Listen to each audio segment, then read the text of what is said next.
waandishi wa habari, kwa mara nyingine tena niwakaribishe hapa kwenye ofisi za makao makuu taifa chama cha kutetea haki na maslahi ya walimu Tanzania CHAKAMWATA ambazo ziko hapa jijini Mbeya. Tumewaiteni leo ili tuweze kuzungumza kupitia kwenu, tuzungumze na umma wa Tanzania katika kurespond ama kuitikia yale yaliyojiri kwenye sherehe za Mei Mosi kitaifa mkoani Singida. Na tutajikita katika mambo makubwa mawili. La kwanza ni kuhusu risala ya TUCTA iliyosomwa mbele ya Mheshimiwa Rais, na jambo la pili ni shukurani na pongezi zetu kwa Mheshimiwa Rais. Tukianza na jambo la kwanza lazima nitambue kwamba mwaka huu kwa mara ya kwanza TUCTA walitoa mwaliko kwa vyama vyote vya wafanyakazi nchini Tanzania, hata vile ambavyo haviko ndani ya TUCTA. Sisi CHAKAMWATA sio memba wa TUCTA. Ziko sababu za msingi sana kwa nini hatujawa na hatutegemei kuwa memba wa TUCTA. Tanzania ina vyama 33 vya wafanyakazi, vyama 13 tu ndio vinaunda TUCTA, na juzi wametutangazia kwamba kuna vyama vingine vitatu vimeongezeka kwa wana vyama 16 sasa. Vyama vingine 17 viko nje ya TUCTA, ikiwa ni pamoja na sisi CHAKAMWATA. Tunawashukuru kwa kutukaribisha kwa mara ya kwanza katika historia ya nchi hii kwenye sherehe za Mei Mosi. Mara zote hizi sherehe zimetekwa na TUCTA, na serikali inajua jambo hili kwa sababu malalamiko yetu yamekuwa mengi, na huwa hatuendi kwa sababu tukienda huwa tunafanyiwa vitendo vya kinyama mbele ya serikali. Mwaka 2018 mkoani Pwani sherehe zilifanyika kwenye wilaya ya Kisarawe, kitaifa zilifanyika Iringa.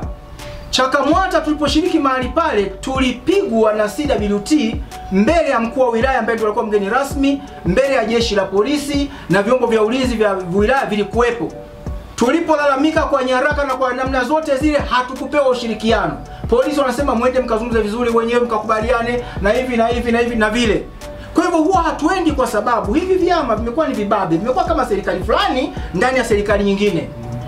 Hii ni mara ya kwanza wametupa mwaliko na tumekwenda. Hatuwezi kuzungumzia mapungufu, lakini tunapenda tu tupongeze kwamba ni hatua nzuri kuelekea mahali ambapo pengine hatukuwahi kuwa kabla. Lakini tumesikitishwa na hotuba, sehemu ya hotuba ya TUCTA kwa Mheshimiwa Rais. Ilikuwa ni kipande chonganishi. Sehemu hii chonganishi inamuomba Mheshimiwa Rais kwamba sheria zirekebishwe ili wafanyakazi wakose uhuru wa kuanzisha vyama vingine vya wafanyakazi. Na wanatafuta mtu kwamba ni waajiri wanashawishi na kufadhili watu wengine wafanyakazi waanzishe vyama wafanyakazi. Huu ni uchochezi wa wazi ambao hauwezi kuzingatiwa ama kuvumiliwa. Tunaamini hotuba ile ama risala ile ilipita kwenye vyombo vya ulinzi na usalama, ilikaguliwa kabla ya kwenda kusomwa kwa Mheshimiwa Rais. Mawaziri tunaamini walikuwa nayo kabla hawajaruhusu kwenda kusoma kwa Mheshimiwa Rais. Hatutaki kusema walikuwa na nia ovu, lakini pengine weledi wao ama uelewa wao walipungukiwa mahali, wakaruhusu vitu kama hivi vichomekwe ili Mheshimiwa Rais aweze kuvunja katiba ya nchi. Kumwambia ruhusu sheria ibadilishwe. Uhuru wa vyama vya wafanyakazi hauanzi kwenye sheria, unaanzia kwenye katiba ya Jamhuri ya Muungano wa Tanzania. Mheshimiwa Rais ni binadamu. Angekosa tu hekima akajibu akasema hebu lishughulikieni hilo, tayari ilikuwa ni tafrani kubwa kwenye nchi hii. Tungelaumu kwamba rais amevunja katiba, lakini amesababishwa na watu. Tumeona tusinyamaze kimya, tutoke hadharani kuwaambia TUCTA na members wake walichokifanya cha kutaka kumpotosha Mheshimiwa Rais atoe maelekezo ya kuvunja sheria za nchi na kuvunja katiba ya nchi ambayo ameapa kuilinda, hakiwezi kuvumiliwa tena. Lakini vyombo vyote vilivyoshiriki kukagua ile risala ya TUCTA vikaruhusu bado iende ili kaweke mazingira ya kumpotosha Mheshimiwa Rais. Naomba vijiulize vizuri sana kama vinatekeleza wajibu wake barabara ama vitekeleze wajibu wake barabara. Na tunafahamu kabisa hakuna mshawishi mkubwa zaidi ya chama cha walimu Tanzania CWT. Na leo nitaongea kwa mifano. Tuna mambo mengi tumeyaficha moyoni na akilini kwa miaka mingi, kwa mara ya kwanza leo tutayatoa.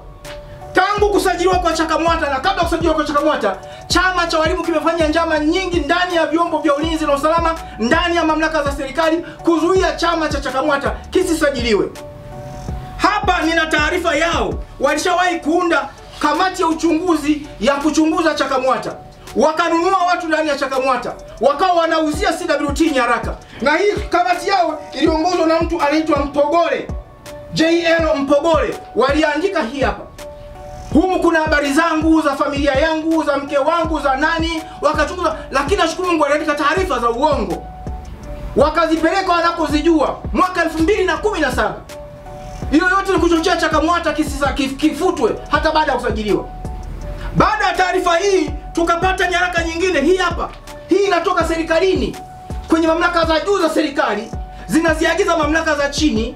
Chama cha kutetea haki na maslahi ya elimu Tanzania CHAKAMWATA na katibu mkuu wake Mwalimu Kapangwe wachunguzwe, na walipewa siku 90. Nilichunguzwa nikiwa sijui kama nachunguzwa. CHAKAMWATA kilichunguzwa kikiwa kijui kama kinachunguza. Lugha iliyoko humu kwenye hii barua ilitoka serikalini ndio lugha iliyoko kwenye hii karatasi ya CWT. Unaunganisha doti unapata ukweli. Kama hiyo haitoshi, walikwenda wakashawishi TAMISEMI. Baada ya kuona CHAKAMWATA walimu wanakimbilia wanajisajili, wakaandika barua yao nyingine hii kwa TAMISEMI kuweka vikwazo viongozi wa CHAKAMWATA wasio wanakwenda kusajili wanachama kwenye maeneo ya kazi. Na TAMISEMI wakaifanyia kazi, wakatoa majibu haya, wakatoa maelekezo ambayo yanaibana CHAKAMWATA, na waraka huu wakopeleka kwenye mamlaka zingine za serikali mbalimbali. Hii hapa.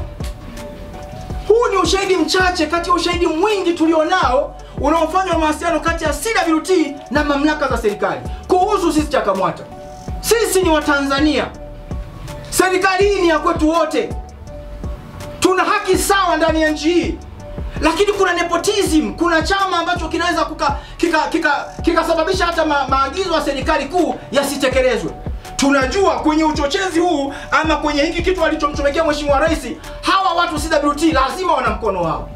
Tunaamini hivyo. Na hii jama la kwanza ni mara nyingi tu wamefanya hivyo. Na katika hoja nyingine waliotumia wanasema vyama vikiwa vingi mahali pa kazi ama kwenye sekta moja vinaweza vikaondoa amani na utulivu. Amani na utulivu is an outcome of justice. Hakuna chama kinaanzishwa kupambana chama kingine, ni vyama vya siasa, lakini sio trade unions. Amani na utulivu ni tunda la haki. Haki ikiwepo, amani automatically inatamalaki. Haki ikiwepo, utulivu automatically unatamalaki.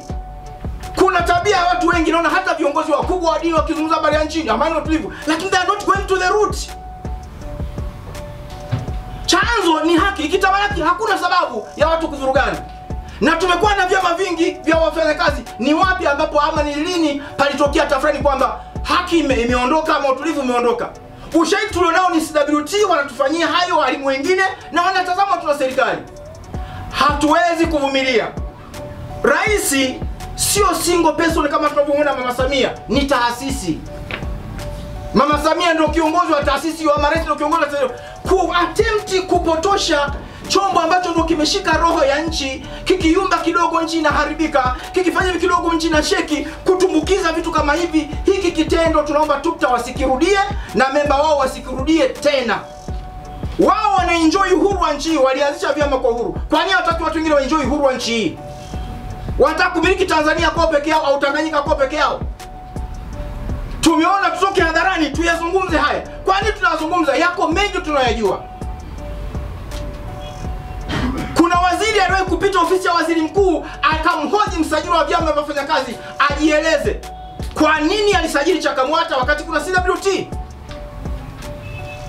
Leo simtaji waziri huyo, nikija siku nyingine kama haya yanaendelea nitamtaja hadharani. Na yeye anajua akisikia ujumbe. Tarehe 26 mwezi wa 3 2019 kuna tukio limefanyika chuo cha mipango Dodoma. Waziri mkuu alikuwa ndio mgeni rasmi. Kuna kauli zimetolewa pale. Na ikaonekana kabisa waziri mkuu hapendi vyama vingine nje ya CWT. Baada hapo tumepata matatizo mengi. Sasa haya majaribio yameanza kwa mawaziri, yamekuja kwa waziri mkuu, leo yanakwenda kwa Mheshimiwa Rais. Hatungependa yaendelee. Na kipekee tumpe maua yake Mama Rais. Asante Mwenyezi Mungu ambaye alimpa hekima na busara ya kujibu lile kwamba kuna mikataba ya kimataifa, lakini pia ni katiba ya Jamhuri ya Muungano wa Tanzania ndio inaozaa sheria. Sheria ya ajira ya msoni kazini haijasimama hewani, ina misingi kwenye katiba. Ibara 20 ya katiba ya Jamhuri ya Muungano wa Tanzania ndio inatupa uhuru huo. Hatuwezi kubadilisha sheria bila kwenda kubadilisha katiba kama wanataka kupoka uhuru wa wafanyakazi kujiunga. Siku zote chama cha walimu kimekuwa kinatumia mamlaka za serikali, nazitaja hapa baadhi. Kimekuwa kikitumia baadhi ya maafisa wa jeshi la polisi kusuppress viongozi wa CHAKAMWATA wanapofanya kazi zao. Kimekuwa kikitumia baadhi ya maafisa wa TAKUKURU kusuppress viongozi wa CHAKAMWATA wanapofanya kazi zao. Kimekuwa kikitumia baadhi ya maafisa wa usalama TIS kusuppress walimu wa CHAKAMWATA wanapofanya kazi zao. Na sasa hivi kimekwenda hatua moja mbele, kimeanza kutumia Chama cha Mapinduzi. Tutoe shukrani zetu za dhati sana kwa viongozi wa Chama cha Mapinduzi wa wilaya na mikoa ambao wamekuwa wakitupa ushirikiano kutuambia nini kimekwenda kule. Na kule kwenye Chama cha Mapinduzi wanaochelewa ni watu wa usalama ndio wanapeleka taarifa. Tulikuwa Singida. One day before Mei Mosi tumefanya taratibu zetu za kutafuta habari, na sisi tumejifunza kutafuta habari. Kama watu wanatafuta za kwetu na sisi tunatafuta za kwao. Tumepata ushahidi wa kwamba wanatumia vyombo vya dola kusuppress wenzao wasijiunge kwenye CHAKAMWATA. Na hao watu wa vyombo vya usalama wasio waaminifu ndio wanakwenda kwa viongozi wa Chama cha Mapinduzi. Na viongozi wa Chama cha Mapinduzi kama amekuja afisa kutoka kwenye chombo cha usalama anaamini kwamba basi ni za kweli, kumbe amelishwa somewhere. Tunawashukuru sana viongozi wa Chama cha Mapinduzi wa mikoa na wilaya wanaotupa ushirikiano. Na sisi tunawaambia bayana kila kitu cha kweli. Wengine hawajui nini kilijiri Singida. Kuelekea siku ya Mei Mosi, CHAKAMWATA tulikuwa na wanachama wa pale Singida na nje ya Singida, na wengine kutoka nyanda za juu kusini na wengine ukanda wa pwani. Na tumelipa posho. Hizi habari za kulipa kwa mujibu wa sheria ya ajira na mahusiano kazini ni confidential kati ya analipwa na mlipwaji. Naomba CHAKAMWATA wanisamehe kwa sababu limetokea kwenye mazingira haya, hasina budi kuyasema. Tumetoa posho kwa wanachama wetu shilingi 80,000 kwa siku. Tumetoa usafiri magari 7 kukusanya wanachama wetu pale Singida kuwaleta kwenye tukio. CWT wamedanganya wanachama wao. Wamekaa vituoni hawakupelekewa magari. Halafu hawakupewa posho hata shilingi, walipodai kaambia zote zimetumika. Sasa leo tunaambiwa wanajenga hoja kudai wamepata wapi shilingi 80,000 ya kumlipa mtu. Wao watoe maelezo kwa wanachama wao. Michango ya wanachama wa CWT inatumikaje? Wasikuru na mambo ya CHAKAMWATA. Fedha za CHAKAMWATA ni za wanachama, wakizitumia ni za kwao. Na tunakaguliwa. Taarifa ya ukaguzi zinapelekwa serikalini. Kama kuna pesa haieleweki ilitoka wapi tutaulizwa. Kipato chenu kilikuwa ni hiki, mbona matumizi yenu ni haya na hamdaiwi? Zimetoka wapi? Wanahoji sisi tunapotoa huduma zetu kwa wanachama wetu baada wao kuboresha kule. Mheshimiwa Rais amewashauri waboreshe huduma. Walimu sio mateka. Ni watu huru, ni wasomi, ni wataalamu. Huwezi kumiliki akili yao. Wakiamua kuondoka ondoka. Hakuna chama cha wafanyakazi ambacho kimepewa mamlaka katika nchi kumiliki mshahara wa wafanyakazi. Wala hakuna chama cha wafanyakazi ambacho kinaweza kikafunga ndoa ya milele kama ndoa za Kikristo. Mimi napenda ndoa za Kiislamu kwa sababu ziko huru. Ukichoka unamwaga manyanga, baby leo kesho enemy. Lakini Kikristo unaambia hata kama alikuwa mshirikina mchawi unaambia mpaka kifo kutenganishe. Kifo. Hakuna chama cha wafanyakazi kinamiliki mshahara wa wafanyakazi kama ndoa ya Kikristo. Tunawashukuruni sana kwa sababu mmekuja. Tunaomba sauti hii ifike. Kitendo cha kutaka kumpotosha rais atoe tamko linalokiuka sheria na katiba ya nchi na mikataba kimataifa kisivumiliwe. Na mamlaka zinazohusika naomba ziwahoji hao watu waliotengeneza hiyo hotuba, hiyo risala ilipita kwenye vyombo vya usalama ikakaguliwa, ni nani walihusika? Kwa nini walipitisha vifungu chonganishi kama hivi? Mheshimiwa Rais, tunakushukuru sana. Pokea maua yako mama. Asante kwa hekima na busara ulitumia kujibu, umeweka nchi imetulia vizuri sana. Lakini ulichomekewa na wasiokupenda na wasiopenda hatima njema ya taifa hili. Asante kwa kuifuatilia Baharia TV. Usisahau kulike, kusubscribe, kucomment na kushare.